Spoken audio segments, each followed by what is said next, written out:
సంభవి అమ్మవారు అఖిలాండ కోటి బ్రహ్మాండ నాయకి పల్లె పరమేశ్వరి రేణుకా ఎల్లమ్మ అవతారం ఎట్లా ఉన్నదంటారా?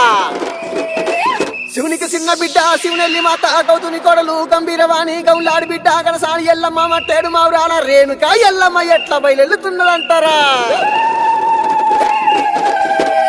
భక్తులు ఉన్నారు సైతొట్ల మరి ఆడుదామా చెల్లె పాడుదామా ఎదుంబడి